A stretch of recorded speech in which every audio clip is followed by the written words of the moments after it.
The desert stretched endlessly, a golden sea of sand under the blistering sun. Only the occasional silhouette of a caravan punctuated the horizon.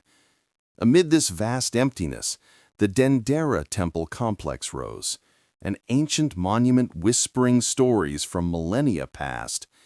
Its walls, covered with intricate carvings and mysterious symbols, stood as guardians of secrets yet to be uncovered. Dr. Camille Roth, a seasoned French archaeologist with a penchant for controversial theories, adjusted her wide-brimmed hat and squinted at the eastern facade.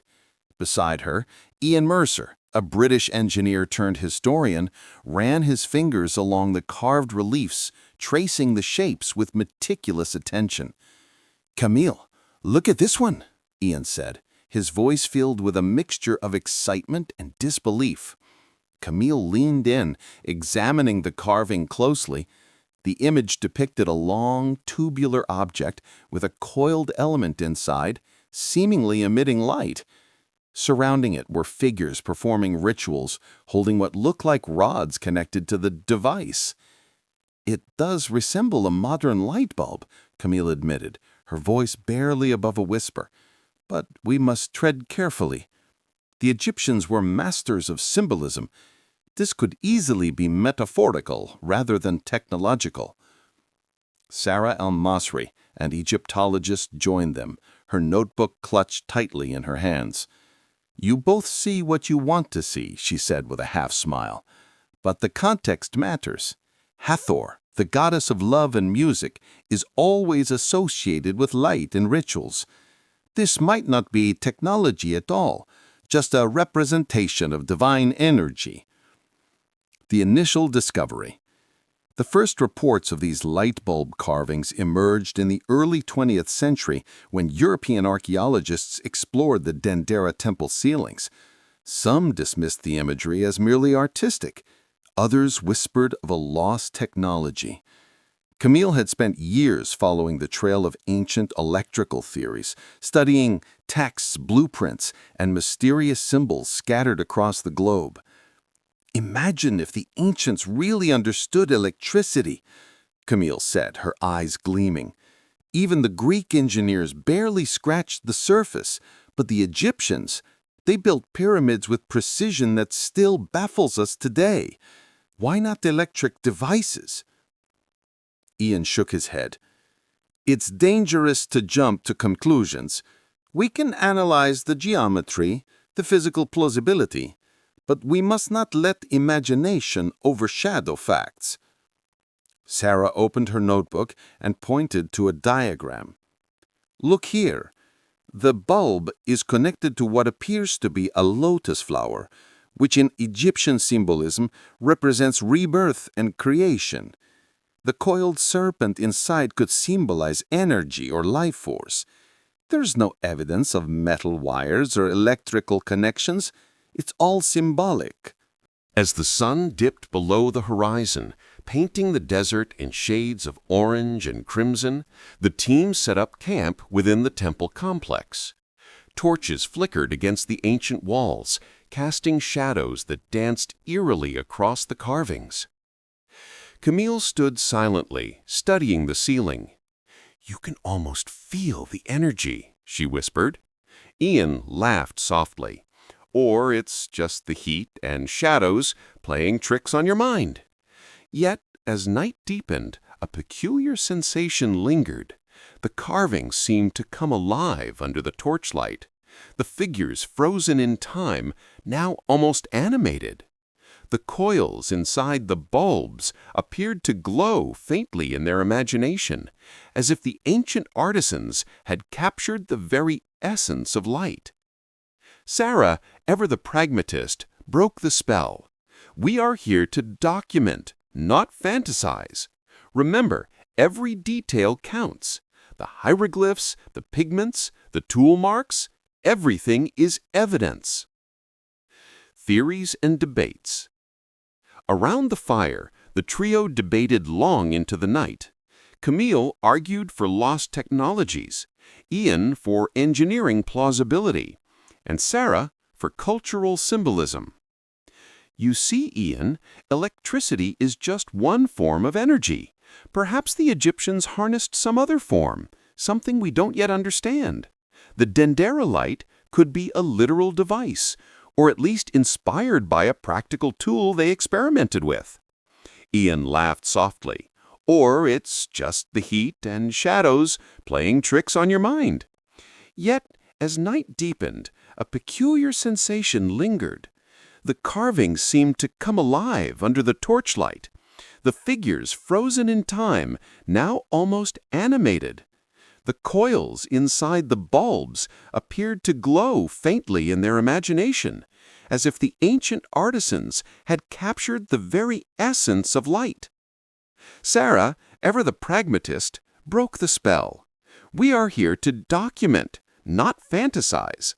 Remember, every detail counts. The hieroglyphs, the pigments, the tool marks, everything is evidence.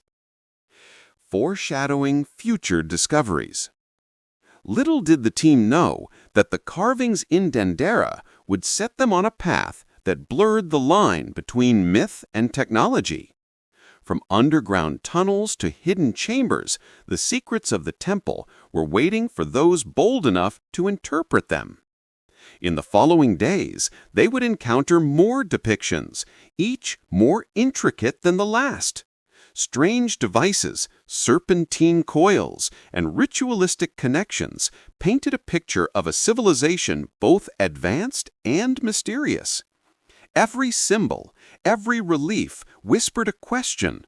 Did the ancients possess knowledge we have yet to rediscover?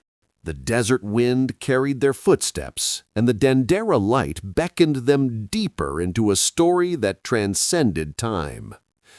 The next morning, the sun rose lazily over the horizon, bathing the Dendera Temple in a warm golden glow.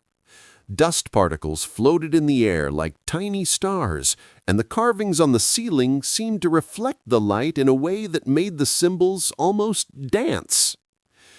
Camille, armed with a digital scanner, carefully mapped the reliefs. "These coils," she murmured, "they're not just decorative. Look at the precision, the way the lines curve perfectly, almost like they were designed for function, not just art." Ian crouched nearby, sketching the same carvings in meticulous detail. Function or not, these artisans were incredibly skilled. The geometry alone is astounding. Even our modern 3D printers would struggle to replicate these curves without precise calculations. Sarah, meanwhile, examined the hieroglyphs surrounding the bulbs. "Notice the inscriptions here," she said, pointing to the delicate markings. "The words refer to life energy and eternal illumination. It's symbolic, not technological.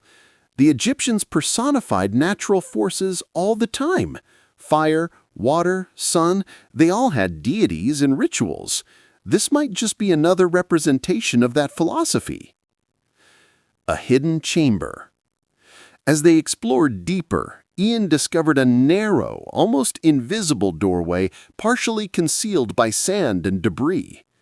"Camille, over here," he called, brushing away the centuries of dust. "This wasn't on any map." Camille's heart quickened. A hidden chamber? This could change everything. With great care, they pushed open the stone door. Inside, the chamber was small, but the walls were covered with fresher carvings than those outside. Symbols of serpents, lotus flowers, and what appeared to be strange elongated devices filled every inch of the stone. Sarah stepped forward cautiously. "These inscriptions are different. They're more detailed, almost instructional. Look at this sequence of symbols. It seems to describe an interaction with the light device." Ian ran his hand over the wall. "Instructional hieroglyphs? That's unusual. Typically, sacred temples avoid operational instructions. They convey myths, not procedures. Could this really be a manual of some sort?" Tensions and theories. The discovery ignited a passionate debate among the team. Camille was visibly excited, pacing back and forth. "This is proof! The Egyptians might have experimented with electrical phenomena or something analogous. These are not mere artistic expressions. These are instructions, diagrams, and symbols showing real-world applications. Sarah shook her head, though curiosity sparkled in her eyes. Camille, you're reading this through the lens of modern technology. Ancient civilizations understood energy differently. They may have observed light, magnetism, or chemical reactions and translated them into symbolic forms. That doesn't mean they had light bulbs as we know them. Ian, ever the engineer, interjected. Even if they had the concept, the materials and physics would be limiting. Copper, glass, vacuum tubes – none of that exists here, but it's fascinating nonetheless. These depictions could have inspired modern inventions indirectly, like Da Vinci's sketches inspired engineering centuries later. An eerie encounter. As evening fell, the temple seemed alive with shadows. Camille worked on her notes, while Ian examined the carvings in the dim night. Sarah, however, felt a strange chill, as if unseen eyes were watching. Suddenly, a faint reflection of light flickered across the walls, not from the torches but from somewhere deeper within the chamber. The team froze, exchanging uneasy glances. "Did you see that?" Ian whispered. Camille nodded slowly. "Yes, it's coming from the deeper recesses. Perhaps some natural luminescence? Or maybe a hint left by the original builders?" Sarah stepped closer. "Legends speak of hidden powers and divine light in temples. Perhaps it's just a reflection, but it feels purposeful, like it's guiding us." The flickering light danced across the serpentine carvings, casting elongated shadows. For a moment it seemed as if the ancient artisans had encoded a secret message, a beacon of knowledge waiting to be discovered. Foreshadowing the quest. By the end of that night, the team sat outside the temple, under a sky strewn with stars. The air was thick with anticipation and wonder. "We are standing on the threshold of something incredible," Camille said softly, gazing at the temple. "Whether it's lost technology or symbolic genius, the Dendera Light is more than an image. It's a story, a challenge, and maybe a key to understanding a civilization that has fascinated the world for thousands of years." Ian raised his notebook. "Then let's document everything. Analyze every line, every curve. The truth may be hidden in plain sight, in symbols that have been waiting for centuries for someone to notice." Sarah added quietly, "And we must remember to respect the past. The Egyptians left us clues, not answers. Our task is to interpret, not to claim." The wind whispered through the desert, carrying grains of sand that glittered like tiny stars. The temple remained silent, timeless and enigmatic. Within its walls, the mysterious light waited, ready to reveal secrets to those daring enough to seek them. The night in the Egyptian desert was unusually quiet. Stars shimmered above like scattered diamonds, but inside the Dendera Temple, shadows seemed to twist and shift as if the walls themselves were alive. Camille, Ian, and Sarah returned to the hidden chamber, determined to continue their examination.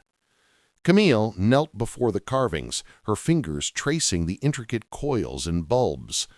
"These lines," she whispered, "they resemble electrical schematics, but not the kind we know.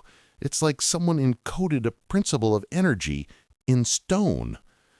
Ian squinted at his sketches, comparing them with the scanned images on his tablet. If this is true, the Egyptians understood energy flow, but in a symbolic, almost metaphysical way. It's like they saw electricity not as electrons, but as life force. Sarah walked slowly around the chamber, her hand brushing against the walls. Or perhaps they observed phenomena and represented them abstractly. Fire, lightning, the glow of certain minerals, they could have used these to create lights or reactions. But calling it a bulb is projecting modern science backward. The first clue. As they examined the deeper recesses of the chamber, Camille noticed something unusual. Tiny holes were carved in a pattern around one of the larger bulbs. "Look here," she said. "These are not random. They almost resemble ventilation or wiring channels, something to guide energy." Ian crouched down for a closer look. If these were real devices, maybe they conducted heat or light. Perhaps it was a type of lamp, ceremonial but functional in some way. Sarah frowned. Ceremonial lamps exist everywhere, but the sequence of symbols is different. It reads almost like a step-by-step process, like instructions. Camille's eyes lit up. Exactly. That's why this is groundbreaking. These aren't just symbolic carvings. They could be a manual of energy manipulation, encoded in the only way the Egyptians could, through sacred art. The chamber's secret. Ian tapped the wall lightly. There's a hollow behind this relief. He carefully removed a stone panel, revealing a narrow niche filled with dust and sand. Inside lay fragments of what looked like rods of copper and traces of resin. Camille gasped. These materials! They match descriptions of experimental conductors in ancient texts. Could it be? Sarah stepped back, her voice cautious. We must not jump to conclusions. Copper and resin were common, but if combined with knowledge of oils or natural gases, maybe they did create light in a controlled way. But it's likely ceremonial, not practical.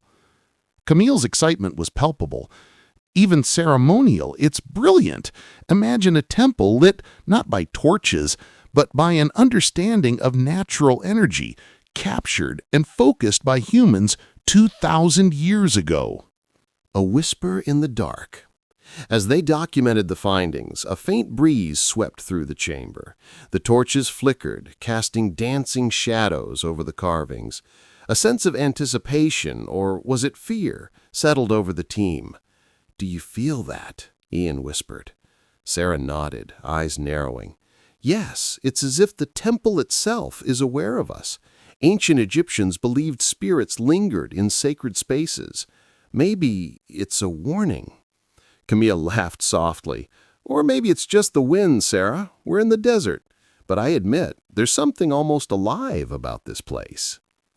The first puzzle. Camille's scanner beeped softly, alerting her to an anomaly in the carvings. "Look at this pattern. It repeats every few feet. A series of concentric circles, like a code. Whoever made this was hiding a message within the light itself." Ian leaned in. "A code in stone? That's fascinating. Could it be astronomical? Egyptians often aligned structures with stars or planets. Maybe the light interacts with the sun at a certain angle, revealing another layer of information." Sarah's eyes sparkled. "Or it's symbolic again. Perhaps the circles represent cycles, life, death, rebirth. Or maybe the cycles of illumination, the way light travels. The Egyptians loved dual meanings, practical and spiritual intertwined." Camille traced the circles with her finger. "Either way, this is a puzzle, and I intend to solve it." Foreshadowing a greater quest. The team spent hours studying the carvings, their minds racing with possibilities. As dawn approached, Camille stepped outside the chamber and gazed at the horizon. The temple lay silent and golden in the early light, hiding secrets that had waited millennia. "Whatever this is," she said softly, "it's bigger than any of us. This light, it's not just a lamp. It's a story, a challenge, and maybe the key to understanding the mind of a civilization that saw the world in ways we've barely begun to imagine." Ian, still sketching, added, "And it's a reminder that history is never just what we read in books. Sometimes it's hidden in plain sight, in stone, in shadows, and in light itself." Sarah placed her hand on the stone wall. "We are only at the beginning. This temple has secrets, and it seems it's chosen us to uncover them, carefully, respectfully, and with wonder." The desert wind whispered again, carrying sand that sparkled like starlight.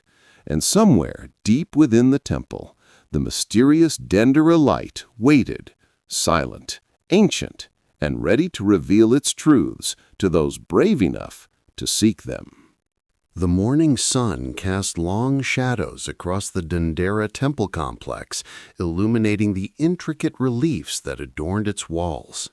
Camille, Ian, and Sarah returned to the inner chambers, their senses heightened by yesterday's discoveries. Every step seemed to echo off the ancient stones, as if the temple itself was whispering secrets too old to fully comprehend. "This place," Camille murmured, "is more than a repository of light. It's a canvas for thought, ritual, and maybe even technology hidden in plain sight." Ian adjusted his tablet, scanning the walls for symbols they had overlooked the day before. "Yesterday we focused on the so-called Dendera Light. Today we need to understand its context, the figures, the hieroglyphs, the ceremonial symbols. They might reveal the purpose of these carvings." Sarah's fingers traced a procession of figures along a relief panel. "Look at this," she said. "Each figure holds an object. Some resemble lotus flowers, others wands or rods. The Egyptians often encoded knowledge in symbolic objects. But these, could they be instructions?" The ritual context. Camille crouched to examine the symbols beneath the figures. "See these hieroglyphs?" she asked. "They repeat in a sequence: illuminate, protect, empower. It reads like a ritual sequence. The light might have been activated or understood through ceremonial acts." Ian nodded. Ancient technology often hides behind ritual. If they observed natural phenomena, light refraction, electrical sparks, or even chemical reactions, they could encode it in religious practice. To an outsider, it's worship. To the initiated, it's knowledge. Sarah studied the positions of the figures. Notice their hands. Some are raised, some are pointing downward. There's a flow here, almost like an energy map. It's as if the Egyptians visualized invisible forces, electricity, magnetism, or even spiritual energy through their ritual gestures. Camille's eyes widened. "Exactly! This is the bridge between symbol and function. They didn't separate art, science, and spirituality. They merged them into a single language." Ian moved to a wall depicting a figure holding a mysterious cylindrical object. "This is the most intriguing. Its shape mirrors the bulb carving we examined yesterday. But notice the hieroglyphs beside it. They talk about life force and eternal illumination. This isn't just decoration. It's instruction wrapped in metaphor." Sarah frowned thoughtfully. "Or it's a symbolic promise. The Egyptians loved duality. What appears practical might be spiritual, and what appears spiritual might encode practical knowledge.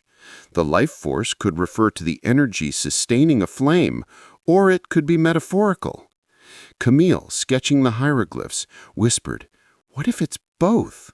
A lamp that shines physically, but also symbolically illuminates the mind. The ritual could be a key to understanding its operation." A hidden layer. As they examined the wall, Sarah noticed something peculiar. "Look at the shadows cast by the reliefs," she said. "At certain angles, the figures appear to interact differently with the carvings behind them. It's almost as if the design was meant to reveal hidden patterns when illuminated, perhaps by the very light the temple encoded." Ian's eyes widened. "Shadow play, yes. The Egyptians used sunlight in temples to mark solstices and equinoxes. Maybe the figures and symbols were intended to align with natural light, creating a functional illumination effect. This could be part of the same system as the Dendera Light." Camille leaned back, awestruck. So the temple itself becomes a device. The carvings are not just static art, they are dynamic, interacting with light, decoding the ritual. They moved deeper into the temple, examining a relief showing a procession of priests and goddesses. Camille pointed at the sequence of symbols. See here? Each figure's gesture corresponds to a hieroglyph, and each hieroglyph refers to an element: water, air, fire, and oil. These could be components in a ritual to generate light or energy. Sarah tapped her chin thoughtfully. It's possible they understood chemical reactions. Certain oils and minerals can glow under specific conditions. Combined with airflow and reflectors, they could produce light, controlled and sustained for ritual purposes.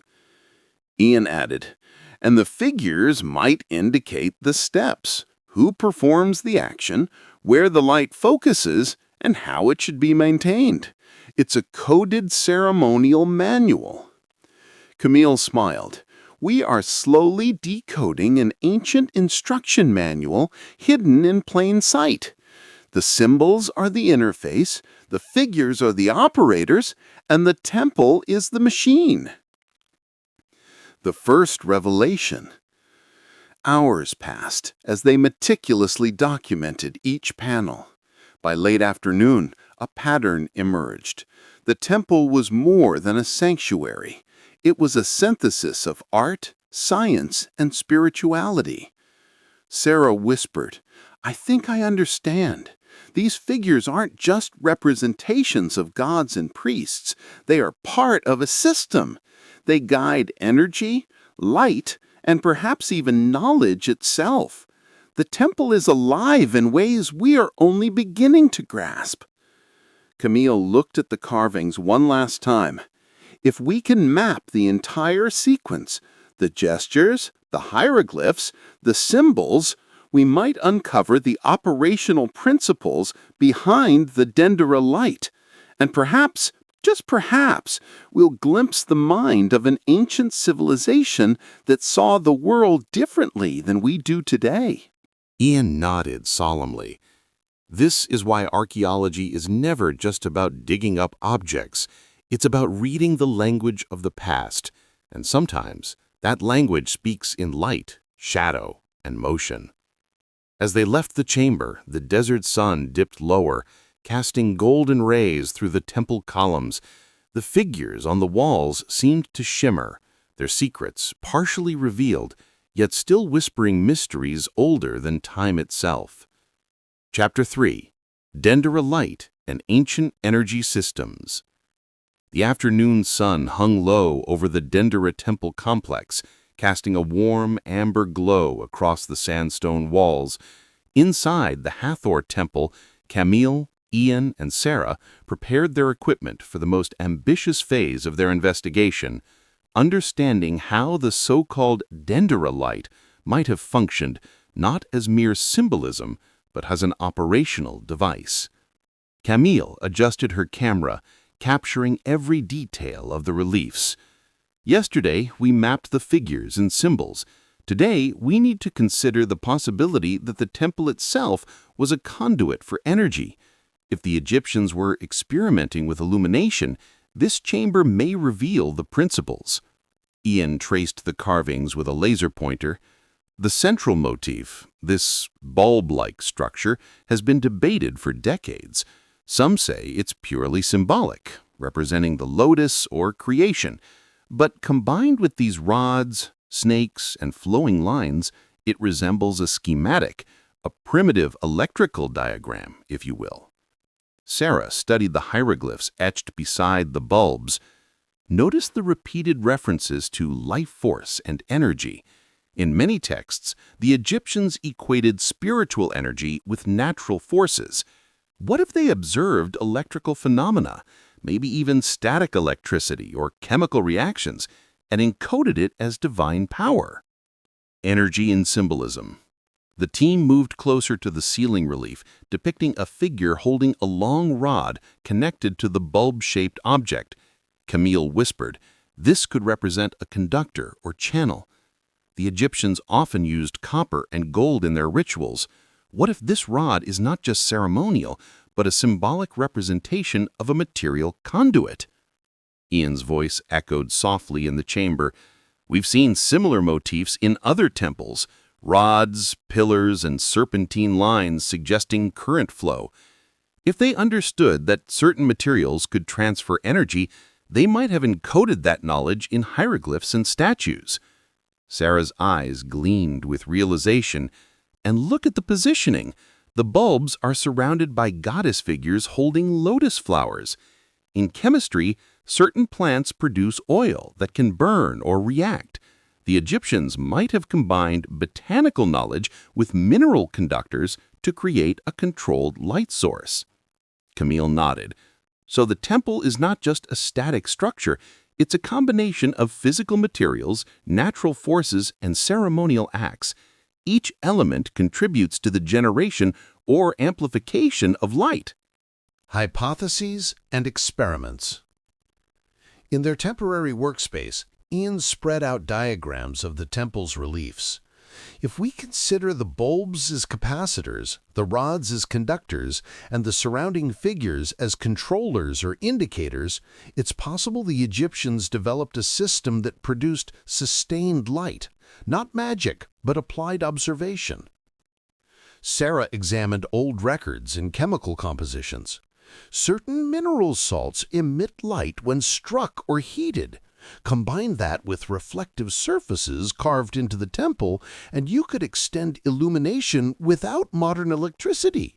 They might have been early experimenters in energy systems, primitive yet effective. Camille sketched a detailed overlay of the reliefs. Notice the sequence: preparation, activation, illumination, protection. It's almost like a manual. The ritual gestures are instructions: how to handle the components, how to combine materials, even when to observe the effects. The temple as a device. The team ventured into the inner sanctuary, where sunlight entered through a narrow window. Camille pointed to a relief partially illuminated by the sun. Look at how the figures interact with natural light. The bulbs and rods are positioned to catch sunbeams at specific angles. This could be intentional. Perhaps they timed rituals with solar events to enhance illumination or observe energy reactions. Ian added, shadow patterns might have been used to indicate timing or measure intensity. The temple could have functioned as both a laboratory and a ceremonial space, blending experimentation with spiritual practice. Sarah reflected, "It's remarkable. They didn't separate science and ritual. Observation, materials, energy, symbolism, they were all intertwined. What we call science today may have been encoded in what they called divine wisdom." A modern lens on ancient technology. As the sun dipped, the three researchers set up mirrors and small experimental models in the temple chamber. Camille narrated, "We're not attempting to replicate their technology fully. Instead, we're testing principles: alignment, reflection, chemical luminescence. Even small effects help us understand why these symbols were so meticulously carved." Ian demonstrated a small experiment using plant oils and mineral salts. Observe the glow. It's faint but consistent. With amplification and reflection, methods likely within the Egyptians' grasp, it could be enough to illuminate sacred spaces. Sarah added, "The reliefs are like instructions. Gestures dictate sequence, materials indicate function, and hieroglyphs encode timing. Even without modern instruments, they could have controlled light precisely. The temple itself becomes a scientific instrument disguised as a sacred space." The first comprehensive insight. By evening, the team stood in the central chamber, the golden light of sunset spilling through the columns. Camille summarized their findings. The Dendera Light isn't just a myth or artistic flourish. It represents a synthesis of knowledge, observation of natural phenomena, mastery of materials, ritualized experimentation, and symbolic encoding. These ancient engineers may have understood principles of energy far more sophisticated than we previously imagined. Ian reflected, "It's humbling. Modern science separates observation, theory, and application. Here, the Egyptians merged them. They encoded knowledge for both the mind and the spirit." Sarah's voice was quiet, almost reverent. And that is the lesson of Dendera. True illumination, whether literal or metaphorical, requires understanding the harmony of forces, materials, and human intention. The temple teaches us not just about light, but about seeing the unseen. As they exited the temple, the desert sky blazed with colors, and the Dendera light remained etched in their minds, not as a simple artifact, but as a symbol of human curiosity, ingenuity, and the enduring mystery of the ancient world. Chapter 4. The Secrets Behind the Hathor Temple Ceiling. The morning sun filtered through the sandstone columns of the Hathor Temple, casting intricate shadows on the floor. Above, the ceiling stretched in a breathtaking panorama of carved reliefs, celestial scenes, and mysterious figures. Camille, Ian, and Sarah climbed the worn stone steps, their eyes fixed on the elaborate artwork above. Camille adjusted her headlamp, illuminating the ceiling in detail. "Look at this! Every figure, every line, every star seems deliberate. This isn't decoration, it's a map, a code, a manual of knowledge." Ian traced the celestial patterns with his laser pointer. The Egyptians depicted the night sky with incredible precision. But these aren't just constellations. They're interconnected with symbols of energy, light, and power. Notice how some stars align with the Dendera bulbs we studied yesterday. Sarah, examining a hieroglyph, whispered, "The text mentions celestial lights and forces that govern life. What if the ceiling isn't just a decoration or spiritual guide, but a blueprint for an energy system tied to the cosmos?" Celestial mechanics and energy. The team moved carefully, recording every detail. Camille pointed at a series of intertwined serpents and lotus flowers. These could represent energy channels. In many ancient cultures, serpents symbolize currents or flows. Combined with the lotus, symbolizing potential energy or life, it could depict a process, a sequence, even a form of energy transfer. Ian nodded, excitement evident in his voice. "Look at these alignments.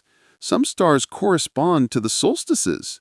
If the Egyptians timed rituals or experiments with celestial events, they might have been using the heavens to amplify or regulate energy." Sarah added, "And notice the repetition of certain symbols, goddesses, lamps, rods. It's almost like a visual programming language. Each image instructs, do this, then this, in harmony with the sun, stars, or other forces." Hidden messages and scientific insight. Camille held her notebook, sketching a detailed overlay. The ceiling encodes multiple layers, spiritual, astronomical, and technological. It's as if they intended for only those initiated to understand fully.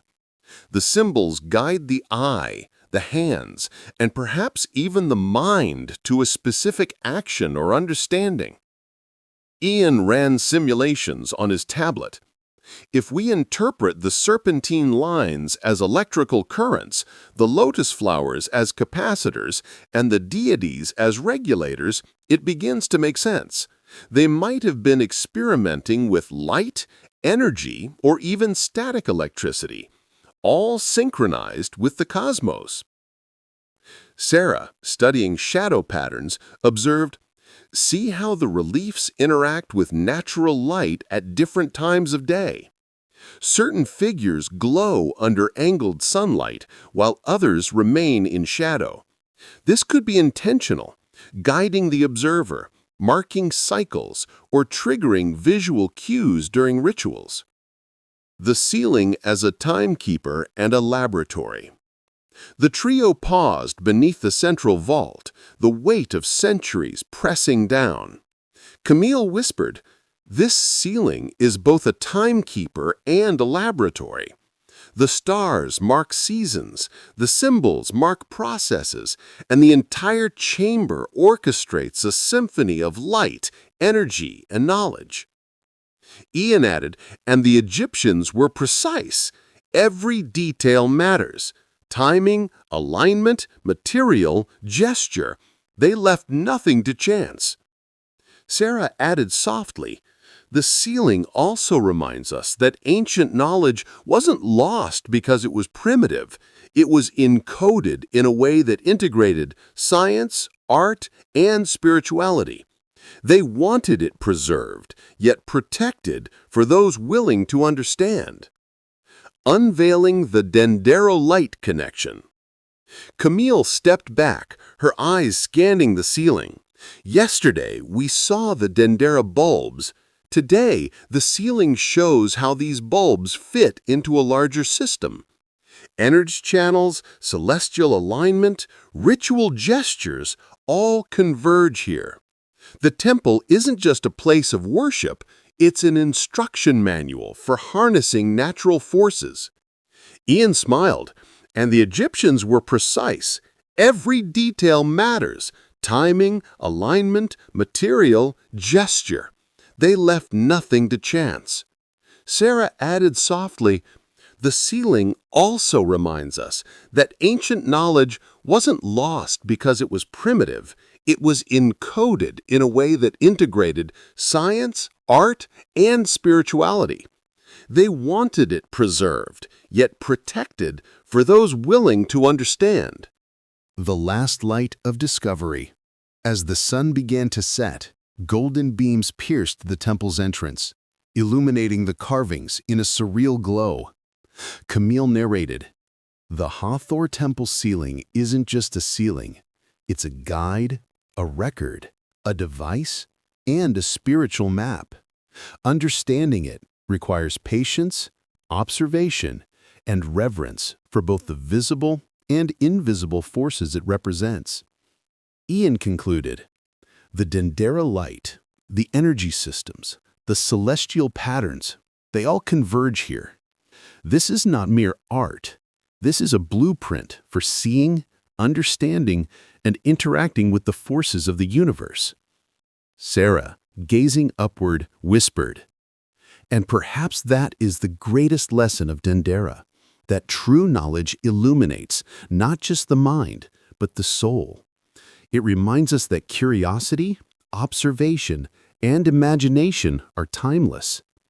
The three researchers stepped back, letting the temple's grandeur sink in. The ceiling, bathed in the last light of day, seemed to pulse with hidden knowledge, inviting viewers, ancient and modern alike, to uncover its secrets. Chapter 5. The Dendera Light in Modern Experiments.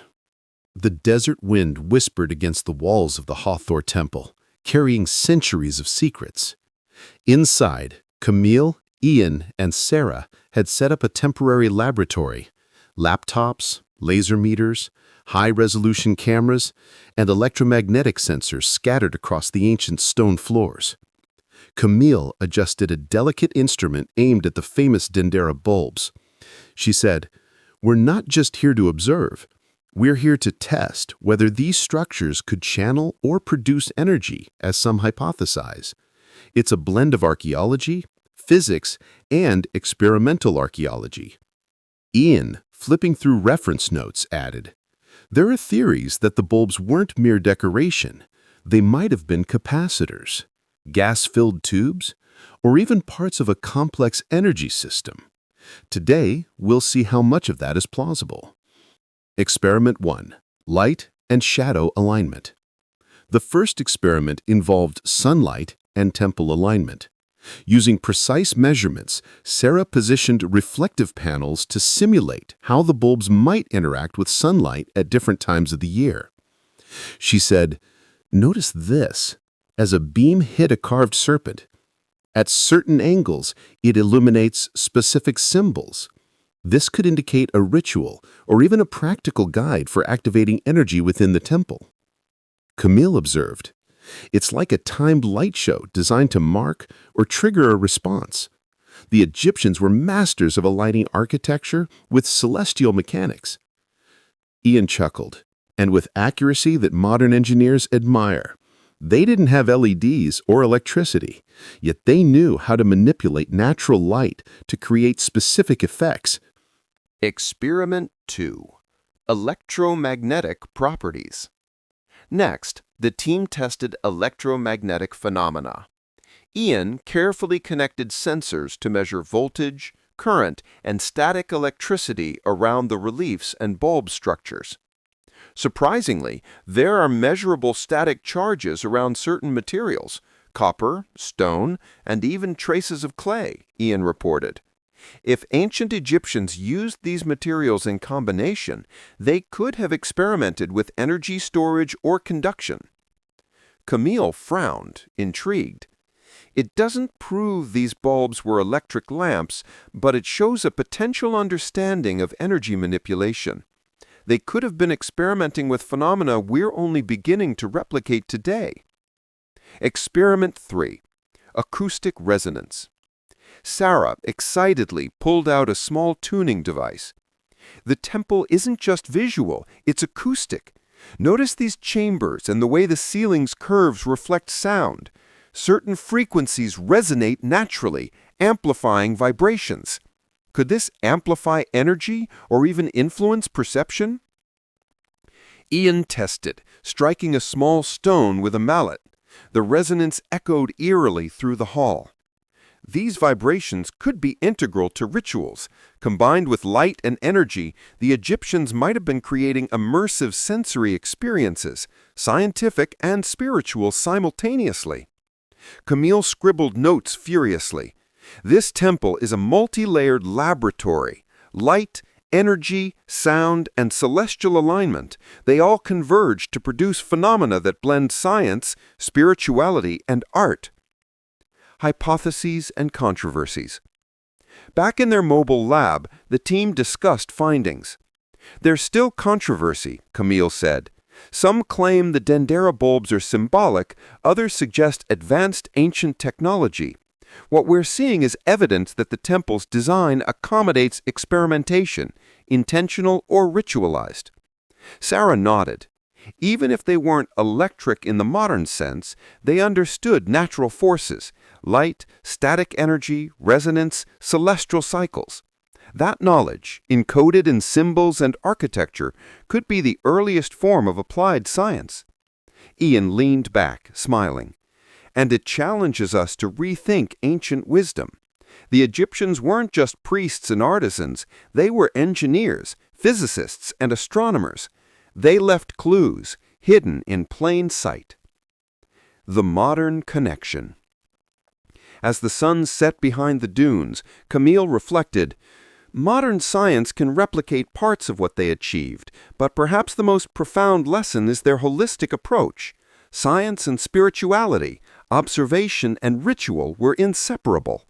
They sought to understand the universe, not just measure it." Sarah added, "And today we can witness the intersection of history, physics, and human curiosity. The Dendera Light isn't just about ancient experiments, it's a reminder that knowledge can be encoded, hidden, and rediscovered across millennia."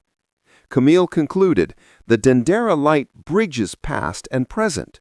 By studying it, we don't just learn about ancient technology, we learn about human ingenuity, creativity, and the eternal desire to understand the cosmos."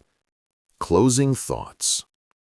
The researchers packed up their instruments as the temple grew quiet. The faint glow of the desert moon illuminated the carvings, making the Dendera Light appear alive. Camille narrated, "The ancient Egyptians left behind more than monuments. They left questions, challenges, and inspiration. And as long as we keep observing, experimenting, and wondering, their light continues to guide us. Sarah whispered, "It's not just history. It's a conversation between time, knowledge, and human curiosity. And we're only just beginning to listen." The team stepped out into the desert, leaving the Hathor Temple bathed in silver moonlight. The Dendera Light remained, eternal and enigmatic, a bridge between ancient wisdom and modern discovery. Chapter 5. Extended. Material Analysis and Experimental Reconstructions. After the initial tests, Camille insisted on taking a closer look at the materials. She said, "Stone alone won't tell the whole story," and carefully collected small samples from the carving's recesses. Ian set up a portable spectrometer. "Look at this," Ian whispered. "Traces of copper, mica, and even a layer that seems like carbon residue. If we think in modern terms, these could act as conductors, insulators, or even primitive electrodes." Sarah tilted her head, considering the implications. So, even without wires, the Egyptians could have been channeling static electricity or storing energy in ways we barely understand. It's like they were experimenting with circuits, but invisibly. Camille nodded. "Exactly. And the carvings themselves might serve as guides, diagrams or instructions encoded in relief. This is where science meets art." "Watch this," Ian said, pointing at the screen. "If we assume a discharge occurs at these points, the light patterns align with the hieroglyphs, creating illumination across specific chambers. Combined with resonance, it could produce a noticeable effect for anyone inside." Sarah leaned in, captivated. "It's as if the temple itself is a machine, designed to manipulate light, energy, and sound in a ritual experience. The priests were just worshippers, they were engineers." Camille added, "The simulation shows one more thing. Certain symbols always coincide with energy hotspots. Perhaps they represented an understanding of potential energy, force, or even symbolic power points within the temple." Scroll down and continue reading. Ancient Equipment Reconstruction. Inspired by the simulations, the team attempted partial reconstructions using materials available in antiquity. A small copper rod inside a clay tube, combined with mica sheets, replicated a tiny static charge under friction. "It's minimal," Ian explained, "but the effect is measurable. Scale it up across the temple with the architecture amplifying it, and it could create a subtle but impressive phenomenon, light, vibration, and awe combined." Sarah smiled. "It's not electricity in the modern sense, but it's a controlled, intentional harnessing of natural forces, and the audience, priests or visitors, would have perceived it as magical." Scroll down and continue reading. Rituals and Perception. Camille reflected aloud. "Imagine entering the temple, sound resonating through the halls, carvings illuminated precisely, the smell of incense and faint electrical sparks, or at least visual effects resembling energy. It would reinforce the divine authority of the priests and the gods themselves." Sarah added softly, "It blurs the line between technology and spirituality. The Egyptians didn't separate them. They integrated observation, experimentation, and ritual into one cohesive experience." Scroll down and continue reading. The Emotional Connection. As night fell over the desert, the team paused, absorbing the aura of the temple. "There's something beyond data here," Camille admitted. "The energy we measured is small, but the psychological and symbolic effect is monumental. They understood perception as well as physics." Ian nodded. "It's a lesson for modern scientists, too. The past isn't primitive. It's encoded with knowledge we're only beginning to grasp. And sometimes, observing history requires imagination as much as instruments." Sarah turned to the team, whispering, "Every symbol, every curve, every alignment. They're not random.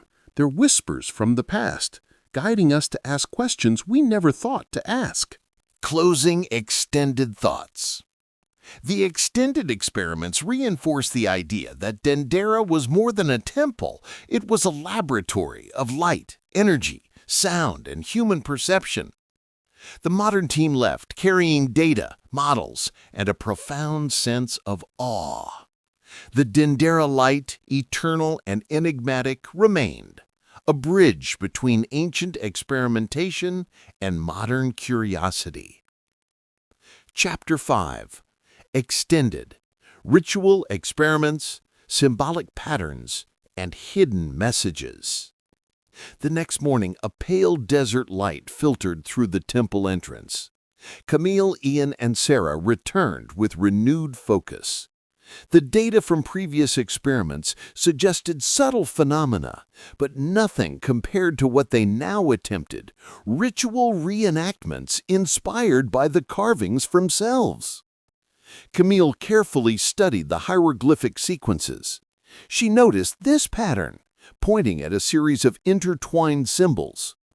These aren't just decorative, they follow a temporal sequence.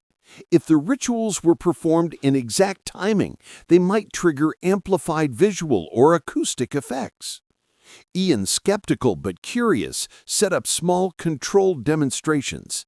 Using mica sheets and copper rods, he replicated the energy interactions observed in the simulations.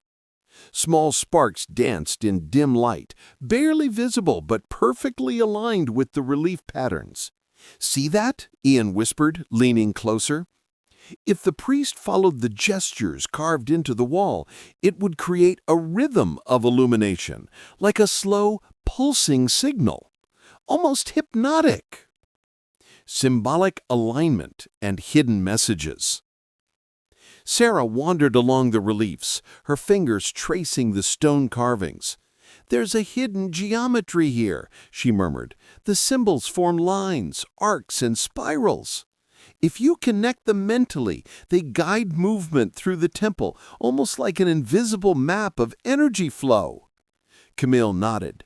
"Exactly. And the symbols themselves may encode knowledge, mathematical ratios, acoustical resonance points, or astronomical references. As if the Egyptians used a language of light and sound to communicate secrets across centuries." Ian paused, staring at a carving of a figure holding a bulb-like object. "It's fascinating. This figure seems to activate the surrounding symbols, almost as if their hands and gestures are instructions, a manual encoded in stone." Sarah shivered with excitement.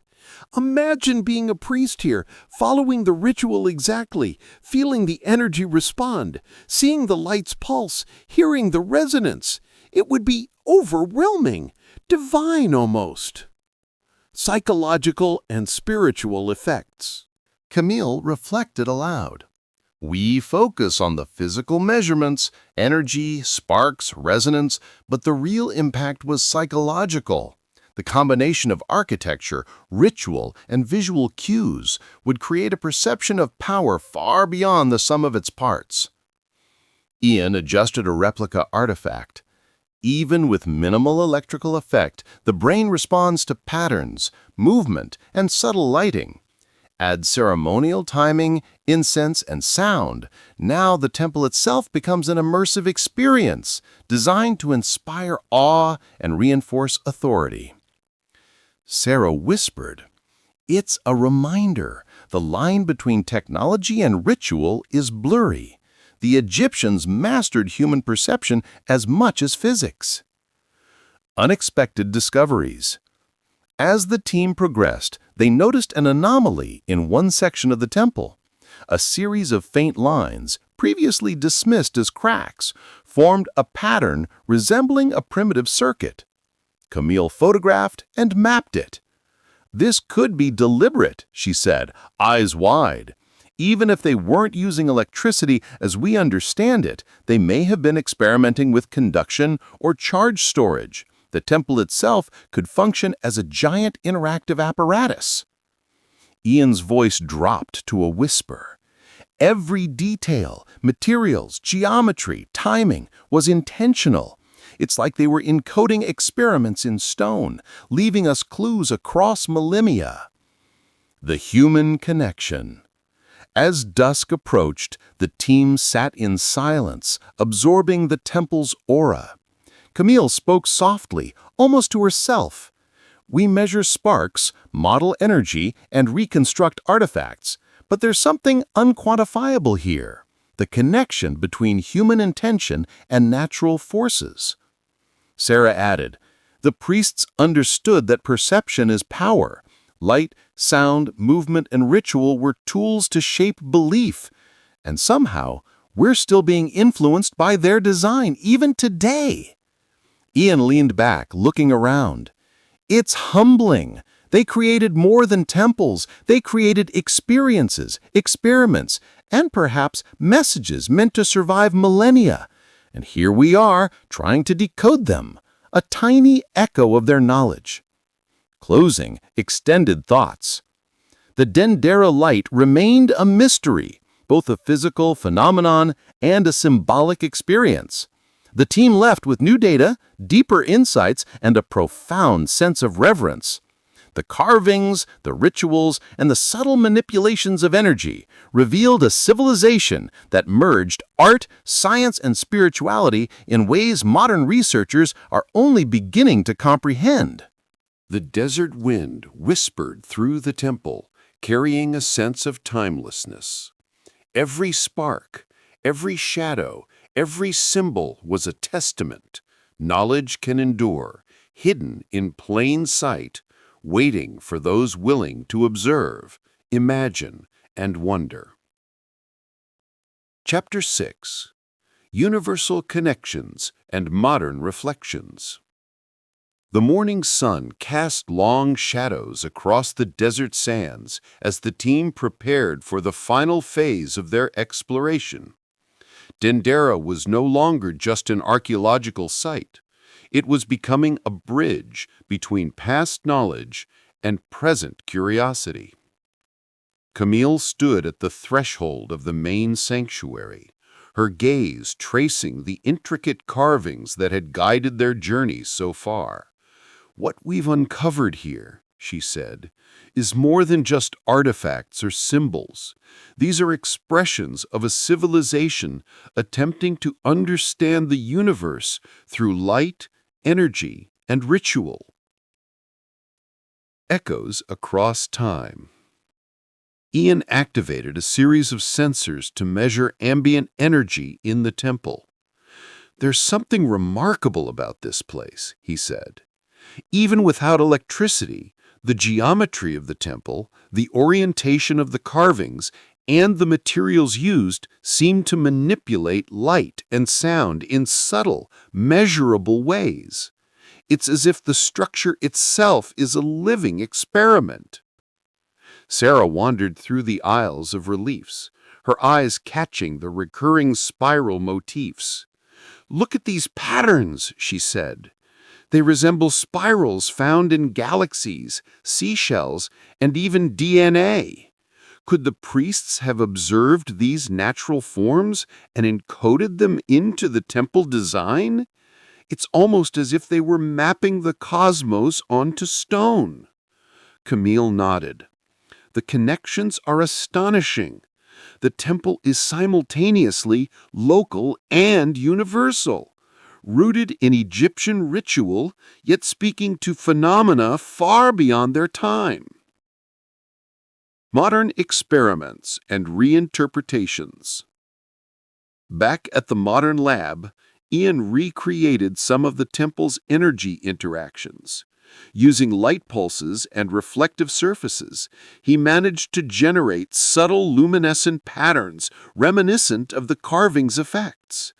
"This isn't just a trick of perception," he said, his eyes wide open with excitement. "The Egyptians may have understood principles of resonance, reflection, and energy distribution in ways we're only beginning to explore." Camille added that, "And notice how these effects are not just physical. They influence emotion, focus, and even cognition. The priests designed experiences that shaped consciousness, a form of knowledge transmission as powerful as any technology. Sarah paused at a depiction of a figure reaching toward a radiant orb. "There's a philosophical lesson here," she said. "They weren't seeking to harness energy as a machine might." They were aligning themselves with natural forces, trying to understand their place in the cosmos. It's a union of science, art, and spirituality. Camille reflected. Modern science often separates observation from experience. The Dendera priests remind us that true knowledge might be experiential, blending perception, intuition, and empirical understanding. The Dendera effect in contemporary thought. As the team reviewed their data, they realized Dendera's influence extended beyond archaeology. Contemporary engineers, physicists, and even artists are drawing inspiration from ancient Egyptian designs. From optical experiments to architectural acoustics, the principles encoded in the temple are finding echoes in modern innovation. Ian chuckled softly. Imagine, 3,000 years ago, someone carved instructions in stone. Today, we're uncovering them with lasers, sensors, and computer simulations. It's like a conversation across millennia. Sarah added, and it's more than science. The carvings provoke imagination, evoke wonder, and remind us that knowledge can transcend time. Closing thoughts. Bridging past and future. As the sun set, casting golden hues over Dendera, the team gathered for a final reflection. Camille spoke, her voice carrying across the empty temple. The Dendera Light is not just a relic or a mystery. It is a testament to human curiosity and ingenuity. It challenges us to look beyond the obvious, to question, to explore, and to imagine. The past whispers to us here, urging us to see the universe not just with our eyes, but with our minds and hearts. Ian, gazing at the last rays of light illuminating the carvings, nodded. It's humbling and exhilarating. We are part of a continuum, echoes of wonder stretching back thousands of years and forward into the unknown. Sarah whispered, almost reverently, perhaps the greatest lesson of Dendera is this. The universe itself is a canvas, and we are both the observers and the participants in its unfolding story.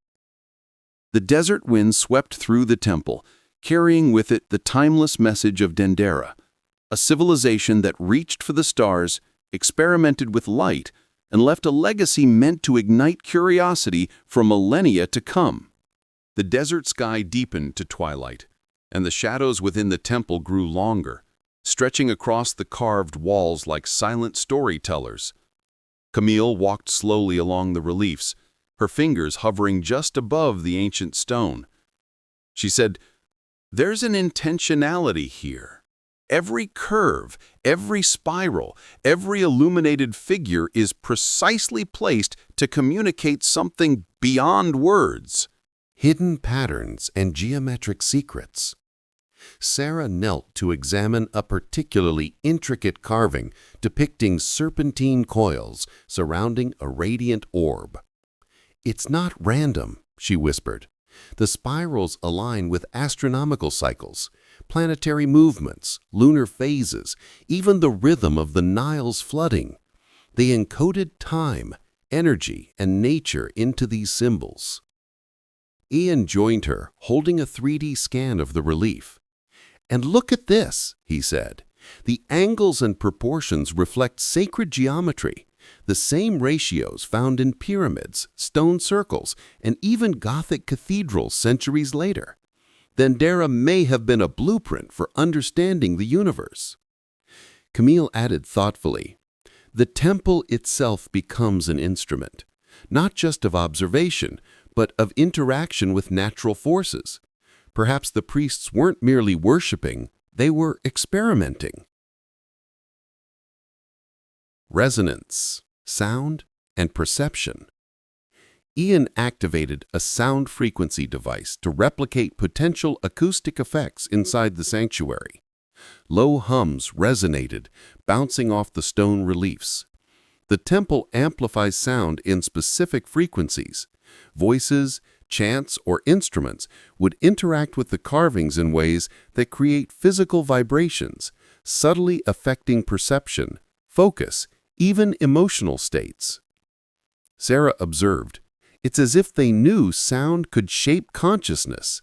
Light, geometry, and sound together form an experience, a sensory curriculum teaching principles of the cosmos and human understanding simultaneously." Spiritual implications. Camille paused before a depiction of a priest holding an ankh towards a radiant disk.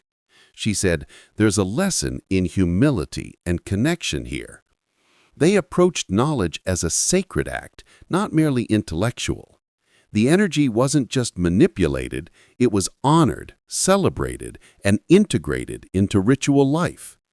She continued, "Modern science often separates observation from meaning. Dendera shows that understanding the universe isn't just a technical process, it's a philosophical and spiritual one, uniting the observer and the observed." Echoes into modern science. The team documented experiments replicating light diffraction and resonance effects from the carvings. Ian marveled, "These principles are astonishingly similar to concepts in modern optics, acoustic engineering, and even neuroscience." The priests anticipated ideas that would only be formally recognized millennia later. Sarah reflected, "It also reminds us that human ingenuity is not limited by time. Knowledge can be transmitted, preserved, and rediscovered, bridging civilizations." Camille concluded, "Dendera is a mirror. It reflects not only the ancients' understanding, but also challenges our assumptions today. It asks, how can we align curiosity, experience, and observation in our own pursuit of knowledge?" The last light. As night fell, the first stars emerged, echoing the celestial patterns engraved within the sanctuary. The team sat in silence, letting the ambient energy and the stories of the past wash over them.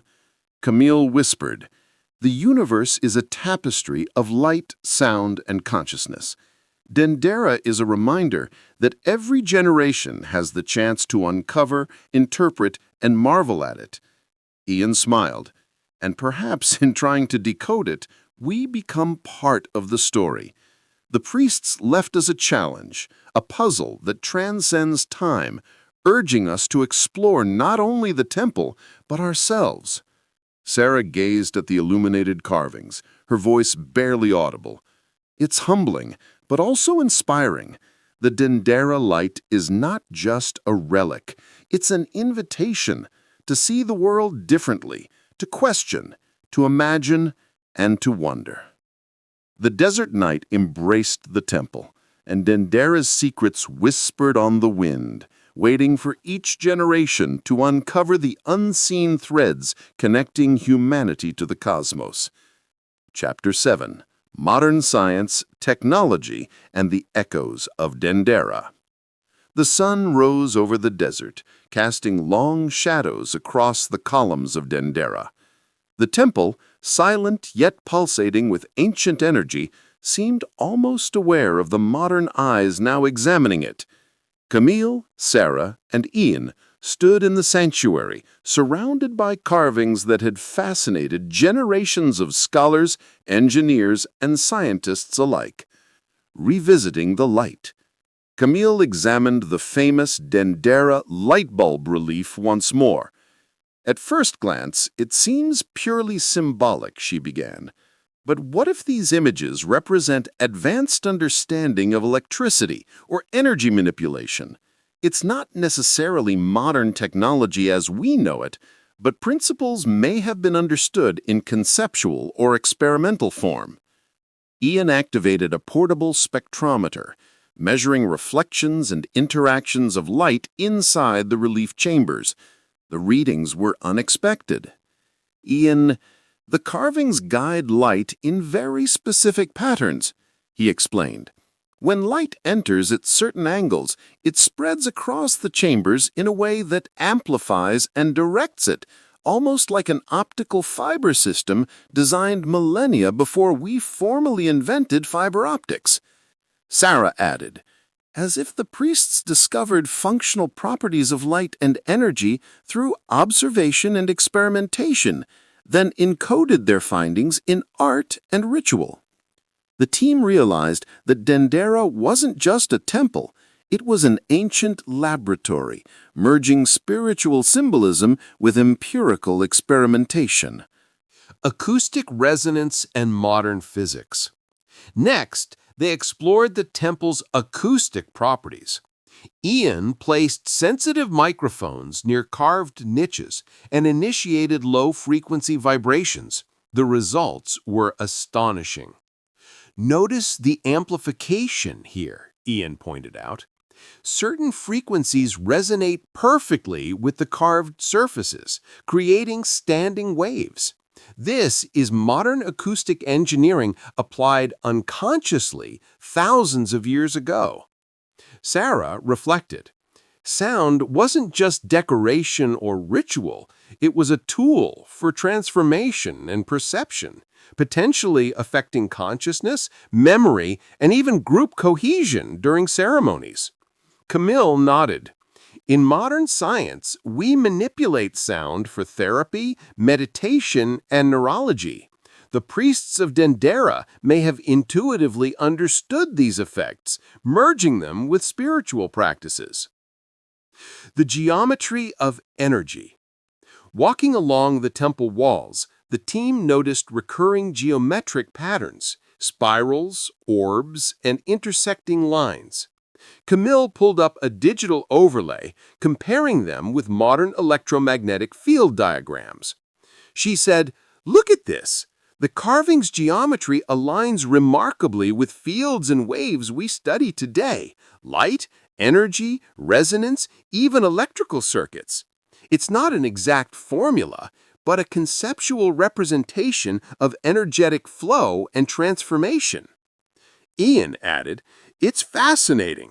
These symbols may encode observations of natural phenomena, the way energy moves, accumulates, and interacts with matter, long before modern instruments existed to measure them."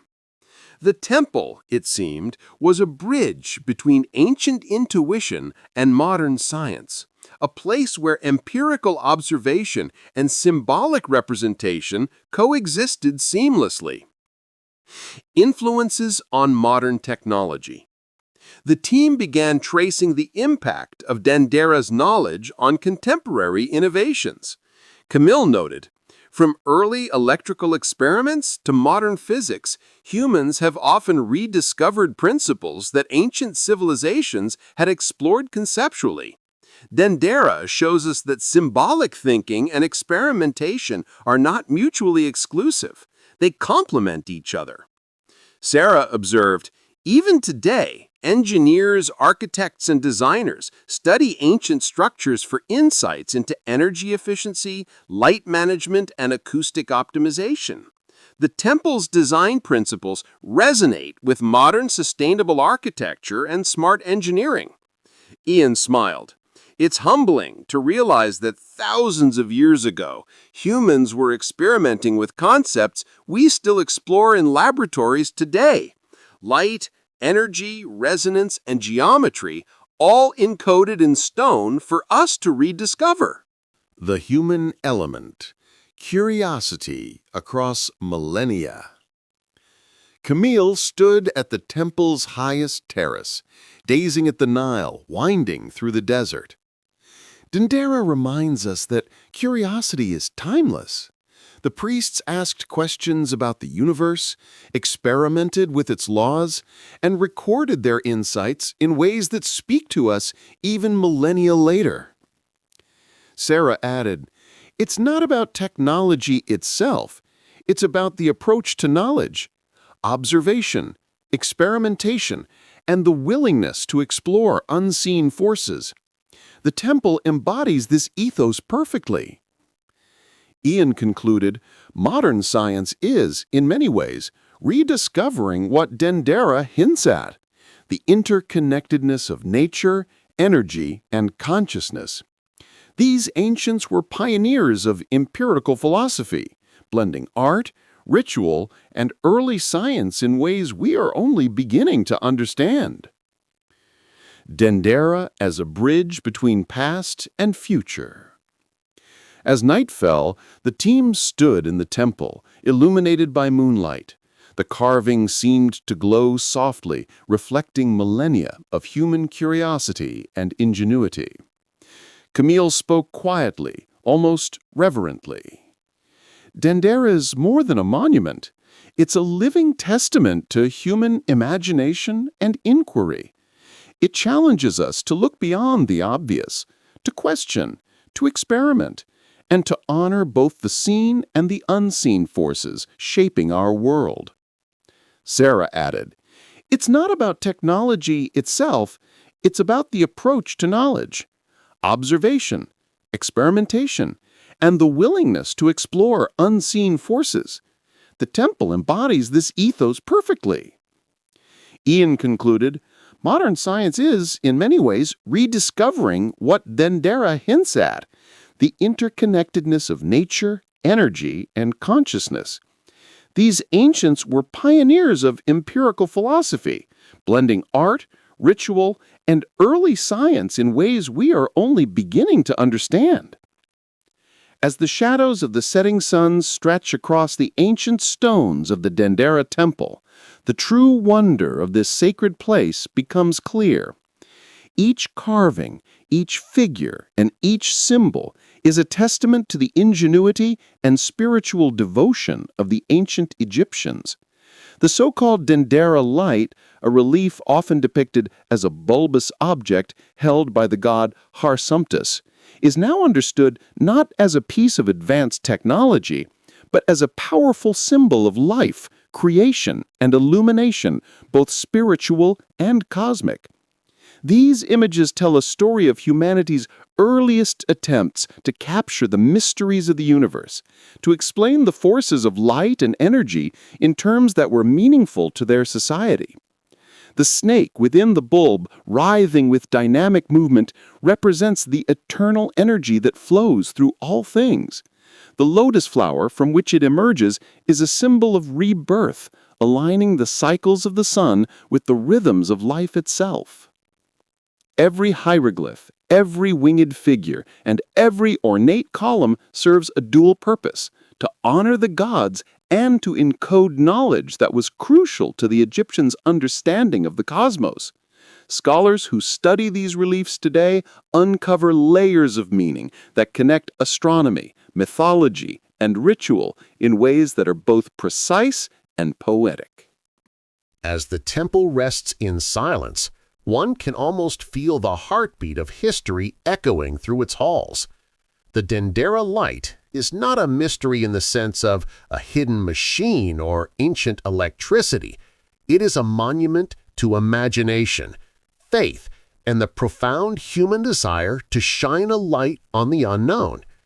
In this way, the temple itself becomes a beacon not just of the Nile Valley, but of human curiosity and the enduring power of knowledge.